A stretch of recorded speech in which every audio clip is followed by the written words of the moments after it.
Programang ito ay rated SPG. Striktong patnubay at gabay ng magulang ang kailangan. Maaaring may masiselang tema, lengguwahe, karahasan, sexual, horror o droga na hindi angkop sa mga bata. So guys, ililigtas nga nito ni Lucy ang kanyang anak na si Jessica at kahit mapanganib ay wala itong pakailam at magpupunta siya dito sa mismong pinagtaguan kay Jessica at hindi nga inaasahan na makikita niya iyon.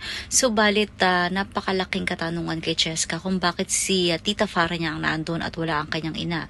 Sinabi naman ito ni Lucy na ang importante ay makalis agad sila sa lugar na iyon at ito namang si Farah ay malalaman na merong isang babaeng nangialam daw at nagpunta roon upang iligtas ang bata, kung kaya't malakas ng kanyang kutob na ito ay walang iba kundi si Lucy. Kung kaya tinutusan niya ang kanyang mga tauhan na kapag nakita nila ang babaeng nakialam na ito ay tapusin na nga daw nila nang sa gayon ay hindi na mangialam pa sa kanila. Habang magugulat naman itong si Darius sapagkat nagkaroon na naman ng kuryente sa pagitan nilang dalawa ni Farah. So akala niya ay ginagaya daw ang kanyang asawa. Ngunit maniniwala nga ba si Darius pag sinabi ni Lucy na siya ang kanyang asawa? Yan ang mga dapat nating abangan dito nga lang sa Stolen Life.